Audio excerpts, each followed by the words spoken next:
تو وہ ایک خاص نظریات اور آئیڈیالوجی سے سرشار ہے. ہمیں وہ نظریات ملک کے مفاد میں نظر نہیں آتے، اس لیے ہم ان سے اختلاف کرتے. لیکن اس بات کو ہم کو اگنور نہیں کرنا چاہیے کہ وہ اپنی نظریات کے پھیلانے کے لیے بہت سرگرم عمل ہیں، اور انہوں نے ہیومن ریسورسز اور فائنینشیل ریسورسز، اپنی انسانی وسائل کو اور صلاحیتوں کو ان نظریات کے پرچار میں اور ایک ایک انسان کو اس سے ہم آہنگ کر لینے میں بڑی بہادری کے ساتھ اور جانفشانی اور محنت کے ساتھ اور ایک آرگنائز طریقے پر، منظم طریقے پر، تنظیمی سلیقے کے ساتھ انہوں نے نظریات کو پھیلایا ہے. اور 100 سال سے وہ انتھک کوشش کر رہے ہیں. کوئی حکومت آئے کوئی جائے، ان کے کام میں کوئی فرق نہیں پڑتا. کانگریس نے آزادی کے سے پہلے زبردست جدوجہد، ہم کانگریس کے بھی اغراض و مقاصد سے اور کچھ پوشیدہ خفیہ ایجنڈے سے واقف ہونے کی وجہ سے ریزرویشنز رکھتے ہیں، لیکن ہم تاریخ کی اس حقیقت کو تسلیم کرنا چاہتے ہیں اور اس کو آن ریکارڈ لانا چاہتے ہیں کہ آزادی سے پہلے کانگریس نے وہ قومیت، متحدہ قومیت کی جو تحریک تھی اور آزادی کی جو لڑائی تھی، اس سلسلے میں زبردست نظریاتی جدوجہد کی. لیکن حکومت میں آنے کے بعد ایسا یہ بات یہ ہوا کرتا ہے. یہ میں صرف کانگریس کو بلیم نہیں کروں گا. کیا خود اسلامی تاریخ اس بات کی گواہ نہیں ہے؟ اور یہ میں المرجان ٹی وی والوں سے تو کہہ رہا ہوں اس لیے کہ شاید زیادہ سمجھدار لوگ ہیں وہاں، اس لیے میں یہ بات کہہ رہا ہوں. خود ہماری تاریخ کیا بتاتی کہ جب ہماری حکومت آ گئی تو خلافت راشدہ کے دور تک تو تحریک چلی، اور وہ تحریک تھی دعوت کی، وہ تحریک تھی انسانی معاشرے کو اندر سے بدلنے کی. وہ زبردست تحریک ہے، اور اس کے نتیجے میں معاشرہ اپنی قدروں پر قائم رہا، اور حکام جو تھے ان کی زندگی کا معیار پہلے کے مقابلے میں گھٹ تو گیا، بڑھا نہیں. نہ مکانات شاندار بنے، نہ کھانے، نہ لباس، نہ سواریاں. تو وہ تحریک تھی، ایک دعوت تھی. اس کے بعد دھیرے دھیرے دھیرے دھیرے دھیرے دھیرے حکومتی سطح پر وہ تحریک جو ہے وہ ذرا پیچھے چلی گئی.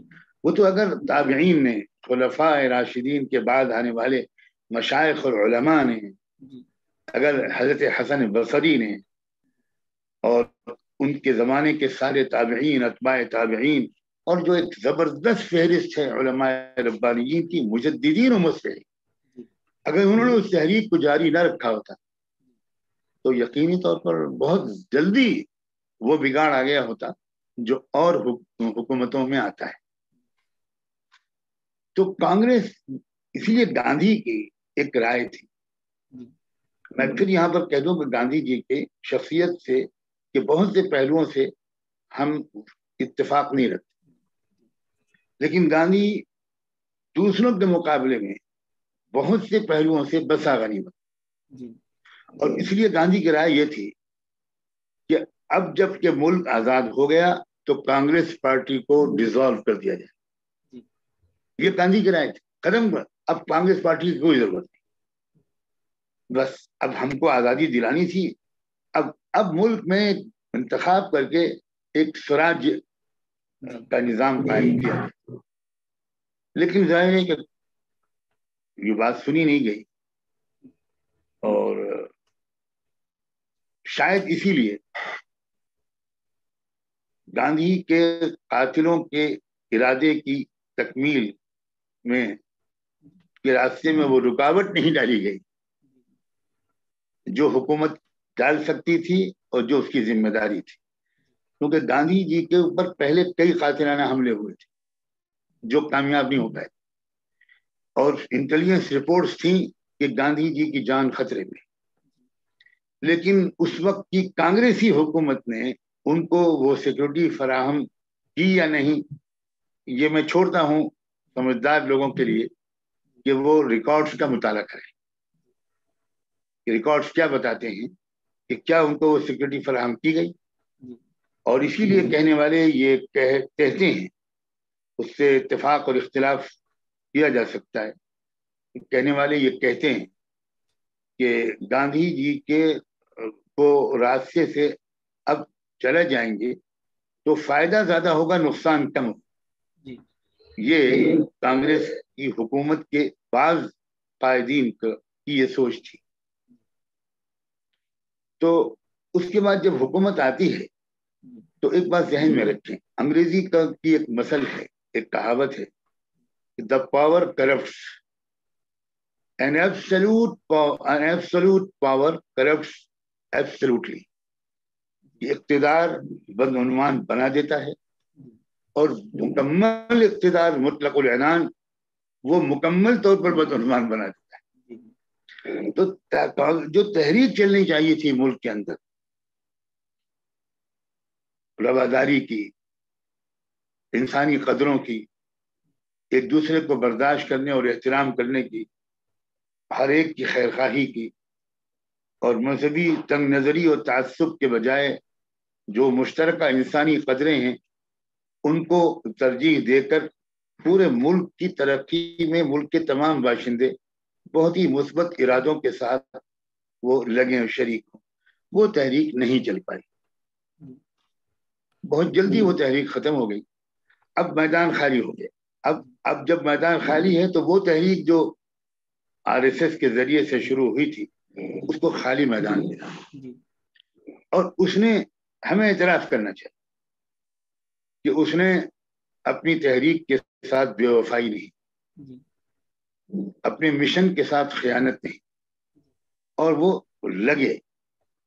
اور اس وقت تو فتوحات کا دور نہیں تھا. RSS کے لوگوں نے بہت قربانیاں دی، بہت جفاکشی کا راستہ اختیار کیا.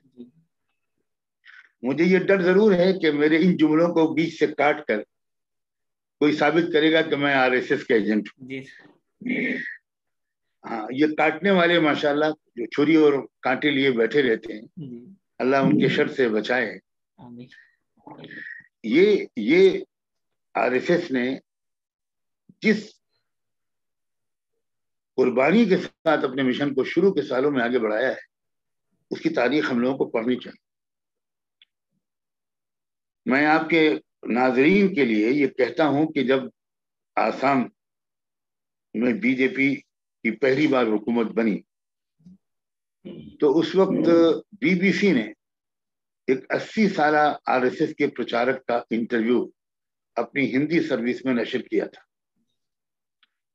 اور اس 80 سالہ بوڑھے پرچارک نے اپنی آپ بیتی سنائی تھی کہ آج آسام میں اس منزل تک ہم جو پہنچے ہیں تو یہ پچھلے 50-60 سالہ کس سنگھرش کے نتیجے میں پہنچے ہیں، اس کی تفصیلات اس نے سنائی. اس نے کہا تھا کہ مجھے جب بھیجا گیا تو میں آیا بے سر و سامان، نہ میری کسی سے جان نہ پہچان، اور میں گوہاٹی پہنچ گیا. اس کے بعد میں نے مہینوں اس طرح گزارا کہ میں کبھی ریلوے اسٹیشن پہ سوتا تھا، کبھی بس اسٹینڈ پہ سوتا تھا، کبھی فٹ پاتھ پہ لیٹتا تھا، میرا کوئی ٹھکانہ نہیں تھا. اور میں گھر گھر گاؤں گاؤں جا کر گھر گھر جا کر RSS کی وچاردھارا کا پرچار کرتا تھا. کئی مہینے کے بعد، بہت دن کے بعد، کسی مندر میں بارش کی وجہ سے وہ مندر کے اندر اس نے پناہ لی، اور مندر کے پجاری نے جب اس سے پوچھا تو اس نے پوری بات بتائی. تو اس نے کہا کہ آپ روزانہ رات میں آ کر یہاں سو جائے، اور ایک وقت کا بھوجن ہم کوشش کریں گے کہ آپ کو دے دیا. اس طرح انہوں نے محنت کی، اور اس نے کہا تھا 40 سال تو مجھے ہو گئے، 40-50 سال، اور کس طرح میں نے محنت کی ہے. کئی مرتبہ ایسا ہوا کہ سفر کے لیے کوئی سواری بھی نہیں ہوتی تھی، میں پیدل 20-20 میل جاتا تھا، اور کھانا ناشتہ تو چھوڑیے، پانی، صاف پانی پینے کا وہ بھی کبھی کبھی بہت دیر کے بعد ملتا تھا. اس طرح انہوں نے محنت کی ہے. اور اللہ کا یہ قانون ہے کہ اگر کوئی محنت کرے گا تو چاہے باطل کے لیے کرے چاہے حق کے لیے کرے وہ کامیاب ہوگا. باطل کی کو اللہ تعالیٰ اس وقت کمزور کریں گے جب حق والے باطل والوں سے زیادہ اونچے درجے کی اور زیادہ نوبل مقاصد کے لیے کام کریں. تب ضرور حق والوں کے ساتھ خدا کی مدد ہوگی. لیکن جب کچھ نہیں کر رہے ہیں حق والے اور باطل والے کر رہے ہیں تو اللہ تعالیٰ یہ نہیں کرتے کہ چونکہ حق والے کچھ نہیں کر رہے ہیں اس لیے تم کو بھی نہیں کام کرنے دیں گے، تم کو بھی ہم جیتے جی مار ڈالیں گے. یہ اللہ کا بالکل نظام ہے. تو کانگریس کی جو تحریک ہونی چاہیے تھی مثبت ملک کی تعمیر کی، اس کے لیے کوئی تحریک نہیں چلتی. یہ درمیان میں جو تحریکیں چلانے کی ضرورت پڑی، یہ بھی تو اس بات کے ثبوت ہے کہ جو کچھ میں کہہ رہا ہوں وہ صحیح ہے. ونوبا بھاوے کی تحریک کی ضرورت کیوں پڑی؟ جے پرکاش نارائن کی تحریک کی ضرورت کیوں پڑی؟ رام منوہر لوہیا کی تحریک کی ضرورت کیوں پڑی؟ تو یہ تحریک کی ضرورت اسی لیے پڑی کہ رام منوہر لوہیا کانگریس کے تھے، لیکن حکومت کے آنے کے بعد رام منوہر لوہیا گھٹن محسوس کرتے اور محسوس کرتے تھے. آپ پاکستان کی موجودہ مثال دیکھ لو. پاکستان میں تحریک چلی اور زور و شور سے تحریک چلی اور 22 سال تحریک کے نتیجے میں ایک پارٹی آگے بڑھ گئی، لیکن اب حکومت آ گئی اس کے ہاتھ. اب حکومت آ گئی تو حکومت میں الجھ گئے حکام اور تحریک پیچھے چلی گئی. تو اب ہم دیکھ رہے ہیں کہ اس تحریک کا گراف نیچے جا رہا ہے، اس پارٹی کا گراف نیچے جا رہا ہے. تو یہی غلطی ہمارے ملک میں ہوئی ہے اور اس کی جو بڑی ذمہ داری ہے وہ کانگریس پر ہے. کانگریس کے اندر سے جو لوگ نکلے وہ بھی تحریکی جذبات کے ساتھ نکلے، چاہے وہ لالو پرساد ہو چاہے وہ ملائم سنگھ ہو، یہ لوگ سب اس کے اندر سے نکلے، تحریک چلائی ہے. تحریک کے نتیجے میں پھر ان کو حکومت مل گئی اور حکومت ملتے ہی تحریک ختم ہو گئی. یہ جو بھیانک غلطی ہو رہی ہے، ایسی قیادت کی ضرورت ہے. میں اسی سوال کے جواب کے ضمن میں یہ بات بھی کہہ دوں، اس قیادت کے دو حصے ہوں. بھائی تم تو حکومت سنبھالو، ہم تحریک چلائیں. ہمیں بالکل حکومت نہیں چاہیے. یہ وہ چیز ہے جس کو سیدنا حسن نے سمجھا تھا. سیدنا حسن نے یہ کہا تھا کہ حکومت کے ذریعے معاشرے کی اصلاح ہم نہیں کریں گے، معاویہ آپ سنبھالو، ہم تو تحریک میں لگے رہیں گے. یہ اور اسی کو بعد میں جتنی اصلاحی کام ہوا ہے یہ انہی لوگوں کے ذریعے سے ہوا ہے جن کو یہ بصیرت حاصل تھی کہ بھائی حکومت کے چکر میں ہم نہیں پڑیں. ابو حنیفہ رحمۃ اللہ علیہ نے عہدہ قبول کیوں نہیں کیا؟ جیل جانا پسند کر لیا، زہر کھا کر مر جانا پسند کر لیا. یہی وجہ تھی. وہ جانتے تھے حکومت میں آنے کے بعد میں لمیٹیشنز میں گر جاؤں گا اور وہ فائدہ جو پہنچ رہا ہے علمی بھی اور روحانی بھی وہ میں نہیں پہنچا سکوں.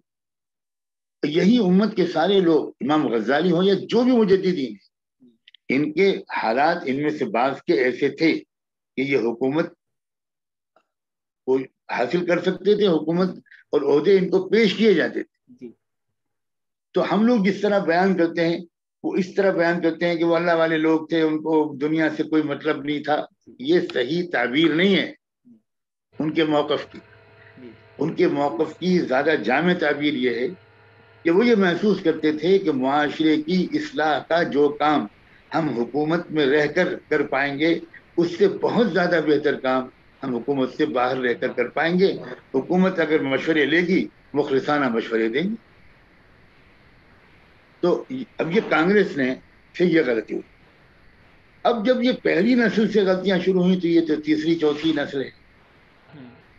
یہ ان کے وہ عزائم وہ جذبات کیسے ہو سکتے ہیں؟ تو اس لیے اب مسئلے کا حل کیا ہے؟ دیکھیے حل یہی ہے کہ تو ملک میں کوئی مخلصانہ اور حکیمانہ تحریک کھڑی ہو، اور جتنی ذمہ داری مسلمانوں کی ہے مخلصانہ اور حکیمانہ تحریک چلانے کی، اور جتنی امید ان سے کرنی چاہیے، اس لیے کہ جو حکیمانہ باتیں ہم اپنی تقریروں میں بیان کرتے ہیں اور جو حکیمانہ باتیں اپنے مضامین میں لکھتے ہیں، ان حکیمانہ باتوں کو اگر زمین پر ایک تحریک کی شکل میں اتارا جائے تو اس سے بہتر کوئی تحریک چلانے والا کوئی اور گروہ ملک میں میرے خیال میں تو موجود نہیں۔ تو ایک ملک کو تحریک کی ضرورت ہے، اور مسلمانوں کو، علماء اور دانشوروں کو اس ملک کی نفسیات اور سماجی حالات کو اچھی طرح سمجھتے ہوئے ایک تربیت لے کر ایک زمینی تحریک کی ضرورت ہے۔ اس کے بغیر کام نہیں چلے گا۔ ایک الیکشن کے نتیجے زیادہ خراب نکل سکتے تھے، کچھ بہتر نکل گئے، تو اب ہم پھر 5 سال کے لیے سو جائیں، اس سے کچھ نہیں ہوگا، اس سے کچھ نہیں ہوگا بالکل۔ بنگال کے، اب میں آپ کو باتیں 5 صوبہ کے جو ہم نے تذکرہ کیا ہے اس پر آتا ہوں۔ بنگال کی یہ تصویر تو ہم کو نظر آ رہی ہے کہ بی جے پی ہار گئی، اور یہ چونکہ ہمارے ارمان کے مطابق ہے تو ہم خوش ہو رہے ہیں۔ یہ تصویر نظر نہیں آ رہی کہ 3 سیٹوں سے 75 سیٹوں تک وہ پہنچ گئے، تو اب ایک قدم باقی ہے اقتدار کی منزل تک پہنچنے۔ اب اگلے 5 سال میں وہ کتنے فسادات کروائیں گے، وہ کتنے آگ اور خون کی ہولی کھیلیں گے، اور وہ نفرت کے ایجنڈے کو بنگال کے اندر کس طاقت کے ساتھ آگے بڑھائیں گے، اور اس کے بعد اگلے الیکشن میں کیا ہوگا، یہ ذمہ داری ہے بنگال کے علماء اور دانشوروں کی بھی، بنگال کی حکومت اور وزیر اعلیٰ کی بھی، اور اس کی پارٹی کے تمام ارکان کی بھی، کہ وہ ابھی سے، آج سے اگلے الیکشن کو سامنے رکھیں اور پورے 5 سال ایک تحریک چلائیں۔ اگر تحریک نہ چلائی انہوں نے اور جشن میں آ گئے جیسا کہ ہمیشہ ہوتا ہے، تو اگلے 5 سال کے بعد جو الیکشن ہوگا اس میں نتیجے بالکل الٹ بھی سکتے ہیں۔ جہاں تک تمل ناڈو کیرلا والے کا مسئلہ ہے، میں بنگال کے بارے میں ایک بات اور بھی بتا دوں۔ میری اطلاعات کے مطابق زیادہ تر ووٹ جو بی جے پی کو ملے ہیں بنگال میں وہ دلت طبقے کے ووٹ ہیں، اور یہاں پر آ کر دلت طبقے کی جو تحریکیں ہیں ان کو میں ذمہ داری کا احساس دلانا چاہتا ہوں۔ میں محسوس کرتا ہوں کہ وہ بیماری جو ہمارے اندر لگی ہوئی ہے کہ ہم بھی تعریف کرنے والوں کی تعریف کے انتظار میں رہتے ہیں، اور ایسا کھلا مشورہ نہیں کرتے کہ بھئی کیا کمیاں رہ گئی۔ وہی حال ان کا بھی، ان تنظیموں کی سمیکشا بیٹھکوں میں شامل ہوں۔ سمیکشا کا مطلب جائزہ لینا کہ بھئی کیا ہوا، وشلیشن جسے وہ کہتے ہیں، سمیکشا کہتے ہیں۔ اور میں تو یہ بڑے امید کے ساتھ گیا کہ بھئی اچھا ہے کہ انہوں نے مجھ کو جائزے کی نشست میں بلا لیا، تو وہاں کیا ہوا سوائے بھاشن کا کچھ بھی نہیں۔ کچھ لوگ اسٹیج پہ بیٹھ گئے اور انہوں نے وہی بھاشن جو ہمیشہ ادھیویشن میں دیتے رہتے ہیں وہ بھاشن دینا شروع کر دیے، دن بھر بھاشن چلے اور ختم۔ اس کو جائزہ کہتے ہیں، اسے سمیکشا کہتے ہیں۔ یہ بیماری ہے روح بزوال قوموں کی کہ وہ احتساب نہیں کرتے، اپنا احتساب نہیں کرتے۔ تو اب کم سے کم ان کی سمجھ میں اب آئے، بنگال میں اربوں روپیہ بانٹا گیا ہے، روپے کا بہت بڑا کھیل ہے، اور اس کا مطلب یہ ہوا کہ پسماندہ طبقات کی تنظیمیں اپنے عوام کو اتنا شعور ابھی تک نہیں دے سکیں کہ تم پیسے میں بکنا اب چھوڑ۔ ہر الیکشن میں یہی ہو رہا ہے، اور وہ اسی لیے مجھے تو ان نتیجوں کی امید کم تھی جو نکلے۔ یہ تو اللہ کا شکر ہے، کچھ ایسی حماقتیں کچھ بابا نظر آنے والے لوگوں سے اللہ میاں نے کرائیں، تو ٹیگور کا نیا جنم لینے کی امید میں بابا بن گئے تھے، انہوں نے ایسی واہیات بازاری حرکتیں کی، جی جی اس سے عوام بھڑک گئے، جی عورتیں اور لڑکیاں مشتعل ہو گئیں، جی اور بنگال کے لوگوں کے اندر اپنی بنگالی شناخت کا جی احساس بہت ہے۔ جی ان کی کوشش تھی کہ بنگالی شناخت کے بجائے ہندو شناخت جی کا احساس ان پر غالب آ جائے، جی اور وہ ووٹ ڈالتے وقت بنگالی کی حیثیت سے ووٹ نہ ڈالے، جی وہ ہندو کی حیثیت سے ووٹ ڈالے۔ جی یہ کوشش ان کی فی الحال کامیاب نہیں ہو پائی، بلکہ ان کی بنگالی شناخت کا احساس مزید پختہ ہو گیا، جی کیونکہ ممتا بنرجی نے اسی کو ایشو بنایا۔ جی اس نے اپنے اوپر کیے جانے والے چھچورے حملوں کا زیادہ جواب نہ دے کر بڑی سمجھداری سے، کیونکہ اس کو اس نے ایجنڈا نہیں بننے دیا، جی اگر وہ اسی کا جواب دیتی اور جواب تو پھر وہ کامیاب ہو گئے۔ اسی میں اس نے کیا کیا، اس نے بنگالی شناخت کو بھی ہمیشہ ایڈریس کیا، اور یہ کہا کہ باہر کے لوگ آ کر کیا سمجھیں بنگالی سنسکرتی کو، بنگالی سبھیتا کو، بنگلہ تہذیب کو، کیا جانے یہ لوگ، تو یہ تو آ کے چلے جائیں گے، تو تم خود سوچو کہ تم اپنی بنگلہ سمیتا اور سبھیتا کو کیسے تم قربان کرو گے۔ تو یہ تو اللہ تعالیٰ کا فضل ہوا کہ ان کے ذہن میں جو تدبیریں آئیں وہ غلط آئیں، اور ان کا نقصان ان کو پہنچا، لیکن اطمینان سے بیٹھنے کا کوئی جواز نہیں ہے، بھرپور تحریک کی ضرورت ہے۔ کیرلا کا حال یہ ہے کہ کیرلا بالکل محفوظ تھا ایک زمانے سے، کسی مذہبی تعصب سے، بہت سخت محنت وہاں کر رہے ہیں، بہت محنت کر رہے ہیں، اور اس لیے ان کو امید تھی کہ شاید اس مرتبہ کچھ اور آگے بڑھے، لیکن کامیاب نہیں ہوئے۔ اور اس میں ہم کو شکریہ ادا کرنا چاہیے کورونا وائرس کا بھی،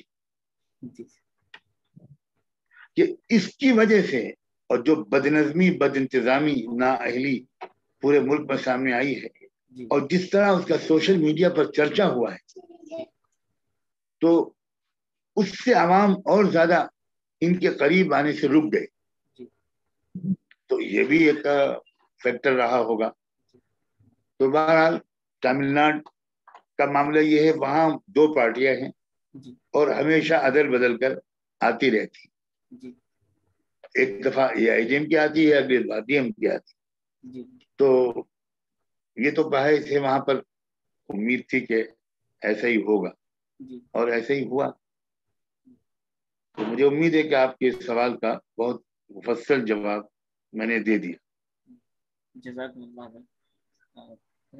دوسرا سوال یہ تھا کہ ہم مسلمانوں کی سیاسی حکمت عملی کی اگر بات کریں تو فی الحال پچھلے 2-4 سالوں سے ہماری حکمت عملی یہ رہی ہے کہ جس بھی اسٹیٹ میں الیکشن ہو تو کوئی ایسی حکومت بنے یا کوئی ایسی گورنمنٹ بنے جس کے بننے کے بعد ہم اپنے پیروں پر کھڑے ہونے کی کوششیں اور اپنی خود کی تحریکیں مضبوط کرنے کی کوششیں کرنے کا ہمیں وقت مل جائے اور ہم اپنی کوششیں کر پائیں۔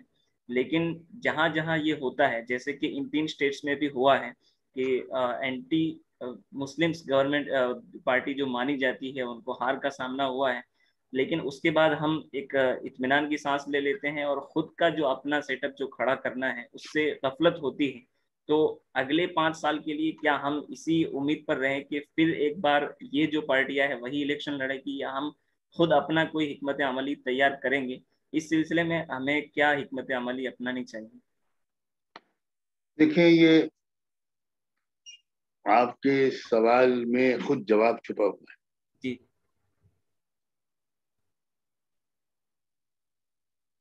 اس میں تو کوئی شک نہیں ہے کہ بیساکھیوں کے سہارے لمبی مدت تک جینا ممکن نہیں،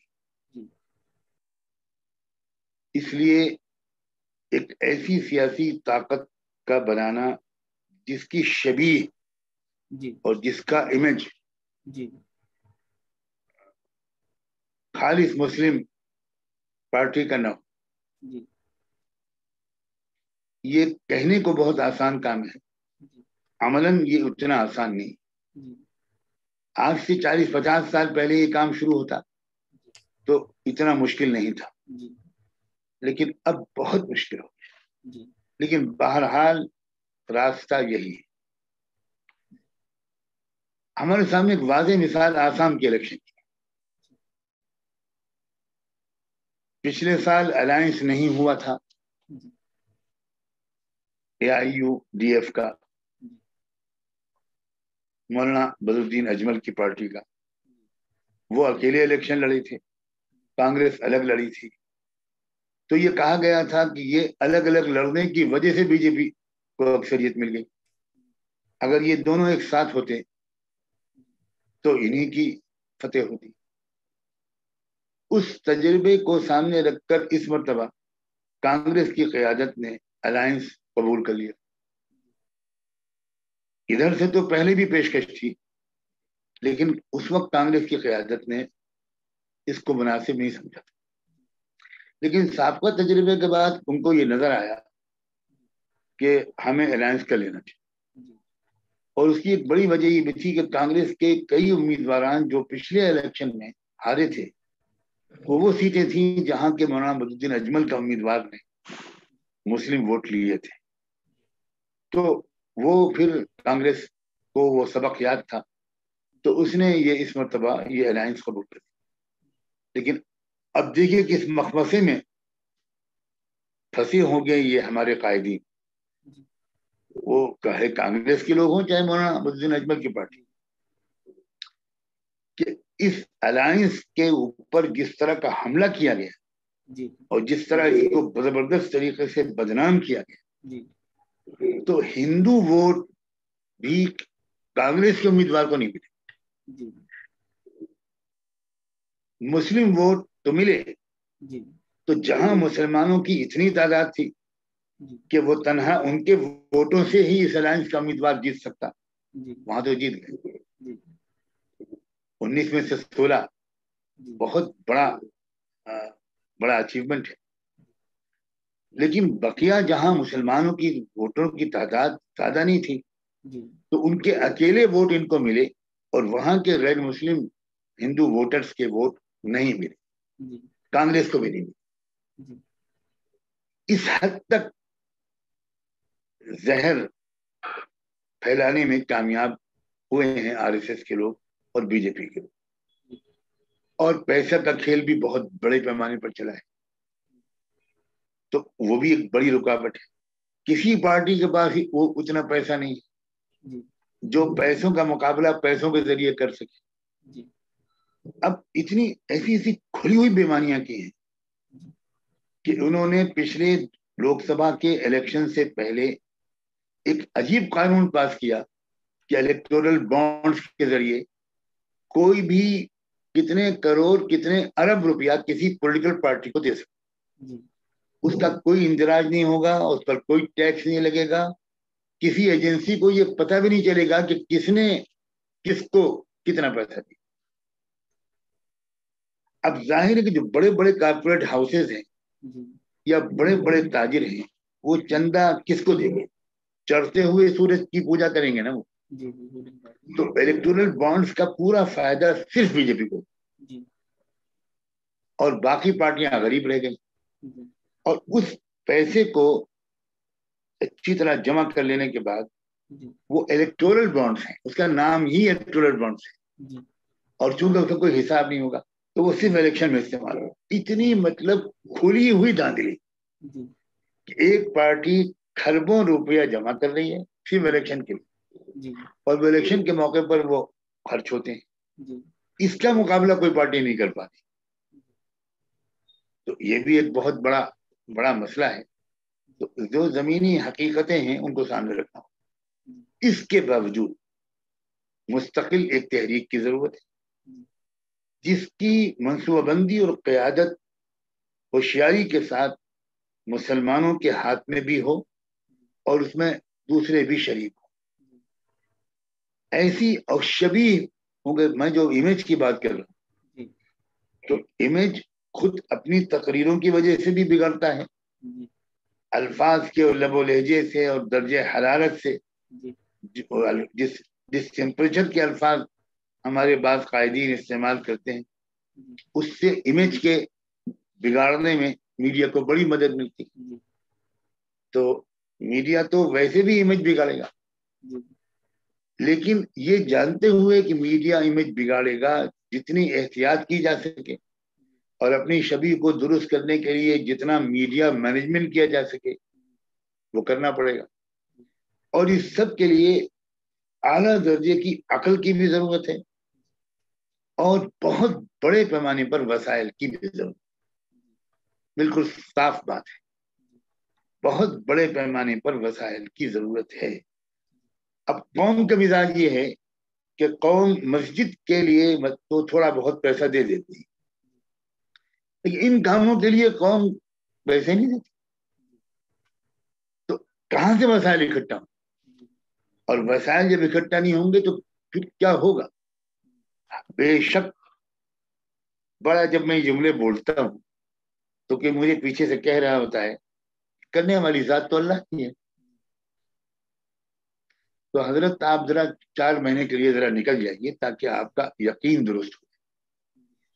میں ان لوگوں سے کہنا چاہتا ہوں جو اس طرح کی باتیں کرتے ہیں کہ وہ جینے کے لیے کھانا نہیں کھاتے, دکان نہیں چلاتے, کاروبار نہیں کرتے. اللہ کی ذات سے بغیر بیوی کے ان کے یہاں اولاد پیدا ہو رہی ہے کیا؟ یہ بڑی نادانی ہے. لوگ اپنے ذاتی معاملات میں سارے اسباب اختیار کرتے ہیں, جب قوم کا مسئلہ آتا ہے تو کہتے ہیں کرنے والی ذات اللہ کی. یہ اپنی بخیلی اور حب دنیا اور حب مال کو کور کرنے کی نہایت مقدس شکل ہے. صحابہ کرام سے جب اللہ تعالیٰ مطالبہ کرتا تھا کہ مال خرچ کرو تو صحابہ کہتے ہوں گے کہ اللہ کرے گا, اسباب کی کیا ضرورت. صحابہ بخیل نہیں تھے. کہاں پر یقین کا کیا کردار ہے اور کہاں سخاوت کا, قربانی کا کہاں کردار ہے. ہم الٹا کر دیتے ہیں, قربانی کی جگہ پر یقین کو لے آتے ہیں. تو یہ سب ہماری بے ایمانیاں ہیں. اس کو کھل کر علماء کو سمجھانا پڑے گا اور بہت بھرپور طریقے پر مال کے خرچ کرنے کی اوپر زور دینا پڑے گا. ہماری بہت بڑی اس زوال کا سبب ہمارا بخل اور حب مال ہے. جزاکم اللہ. شکریہ. پھر ایک آخری سوال چلے.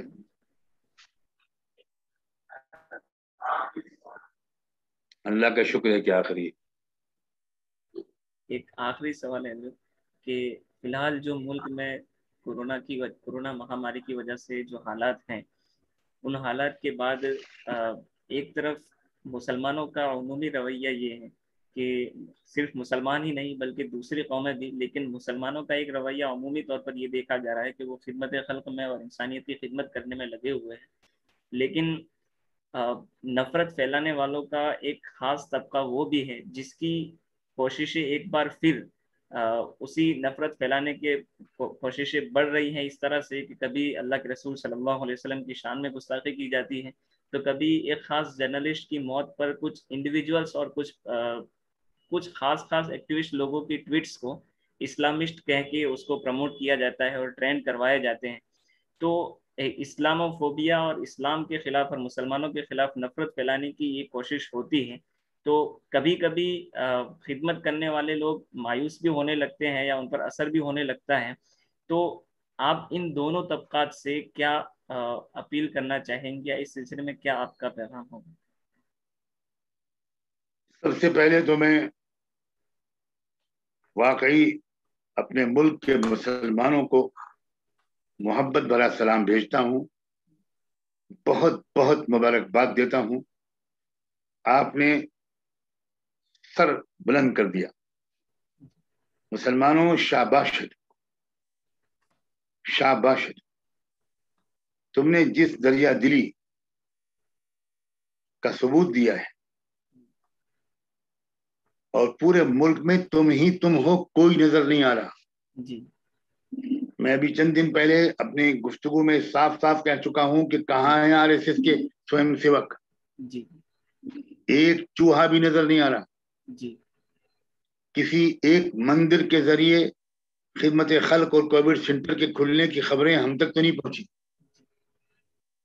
مسلمان باوجود اس کے کہ بہت سے علماء اس بات سے علمی طور پر متفق نہیں ہیں کہ دوسری متبادل عمارتوں کی موجودگی میں ہم مسجدوں کو کووڈ سینٹر میں تبدیل کر دیں، اور علماء یہ کہہ رہے ہیں کہ بھائی دوسری متبادل عمارتیں ہیں، آپ کووڈ سینٹر خوب قائم کرو، خوب خدمت کرو، لیکن مسجد کو آپ اولیت مت دو۔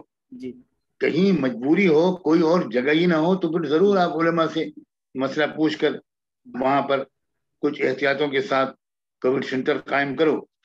باوجود اس کے کہ علماء کی یہ رائے ہے، اور میں اس سے متفق ہوں کہ متبادل جگہوں کو تلاش پہلے کرنا چاہیے، اور متبادل جگہیں ہر جگہ موجود ہیں۔ سب اسکول کالج بند ہیں، سب بند ہیں، آرام سے ان کے کیمپس میں ہو سکتا ہے۔ مسلمان اس میں جسمانی طور پر خدمت کریں، مسلمان اس میں مال لگائیں، لیکن مسجد کو ہی اسے شروع نہ کریں، یہ میری رائے ہے۔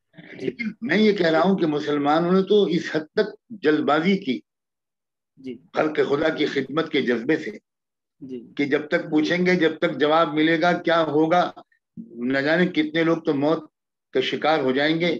تو ان کی سمجھ میں یہ آیا کہ مسجد ہے، خیر کا کام ہے، اور انہوں نے شروع کر دیا۔ تو میں تو سچی بات یہ ہے، انتہائی پر امید مسلمانوں نے الحمدللہ جس طرح کا یہ رویہ رکھا ہے اس سے بہت امید ہے کہ آج نہیں تو کل اس کا صلہ مسلمانوں کو ملے گا، اور مسلمانوں سے کہنا ہے کہ کسی صلے کی امید مت رکھنا۔ انما نطعمکم لوجہ اللہ لا نرید منکم جزاء ولا شکورا۔ ہم تو مسلمان کو تو اس طرح خدمت کر رہا ہے کہ واقعی اس کے اندر یہ امید بھی نہیں ہے کہ کوئی تھینک یو کہہ دے گا، اس کے یہ بس ذہن میں ہے کہ یہ میرے اللہ راضی ہو جائے۔ مسلمان یہ بھی نہیں سوچ رہا ہے کہ جن کی ہم مدد کر رہے ہیں ہو سکتا ہے انہوں نے 5 مسلمانوں کو مارا ہو۔ بڑودہ میں، آپ گجرات میں بیٹھے ہو، بڑودہ میں جہانگیر پورہ کی جو مسجد ہے اس کے آس پاس سن 2002 میں کتنا قتل عام ہوا تھا، میں اس جگہ کو خود بار بار میں نے دیکھا ہے۔ اسی مسجد میں اس وقت شاندار کووڈ سینٹر چل رہا ہے۔ میں اپنی بات مکمل کر لوں۔ مسلمانوں نے جو رویہ اختیار کیا ہے اللہ کی توفیق سے پورے ملک میں، اس کو دیکھ کر کیا وہ لوگ خاموش بیٹھیں گے؟ یہ تو بالکل ایکسپیکٹڈ بات ہے کہ وہ بوکھلا کر یہ سوچ کر کہ ہماری تو 50 سال کی جو محنت تھی وہ برباد ہو جائے گی، نفرت کی جگہ پر آپس میں تعلقات بہتر ہوں گے، غلط فہمیاں دور ہوں گی، تو وہ تو بیچارے کچھ نہ کچھ کہیں گے۔ لیکن میرے خیال میں جتنا وہ اس وقت الٹی باتیں کریں گے نفرت کی، اتنا ہی مزید اپنے ہی مشن کو نقصان پہنچائیں، اور عوام کے اندر ان کو پہچاننا بہتر ہوگا، آسان ہوگا۔ اور یہ ہم جیسے لوگوں کی اور دوسرے حضرات کی ذمہ داری ہے کہ بار بار اس طرف قوم کی توجہ مبذول کریں۔ جب ہم بار بار اس طرف توجہ کھینچتے رہیں گے تو امید ہے کہ انشاءاللہ خدمت کا فائدہ بہت پہنچے گا، اور ماحول میں زبردست تبدیلی ہوگی۔ اور کون جانے کہ اللہ تعالیٰ حضرت سے 100 سال کی تدبیروں کو ایک عصائے موسیٰ کے ذریعے زائل کر دے۔ ہو سکتا ہے کہ یہ کورونا وائرس کے شر سے کوئی بہت بڑا خیر ظاہر ہو۔ ہمیں کوشش بھی کرنی چاہیے سمجھداری کے ساتھ اور مثبت انداز سے، اور دعائیں بھی کرنی چاہیے۔ جزاکم اللہ حضرت، آپ نے اس انٹرویو کے لیے وقت نکالا، میں آپ کا بہت بہت شکریہ ادا کرنا چاہتا ہوں، اور ناظرین سے بھی یہ کہنا چاہوں گا کہ حضرت نے الیکشن کے نتائج پر گفتگو کرتے ہوئے جو کچھ پریکٹیکل چیزوں پر گفتگو کی ہے، جو کچھ کرنے کے کام بتائے ہیں، اور خدمت خلق کے تعلق سے بھی جو رہنمائی کی ہے، اس پر ہم عمل کریں گے اور سنجیدہ کچھ کوششیں کریں گے۔ تو اسی پیغام کے ساتھ میں اس انٹرویو کا اختتام کرتا ہوں۔ جزاکم اللہ۔ بہت شکریہ، فی امان اللہ۔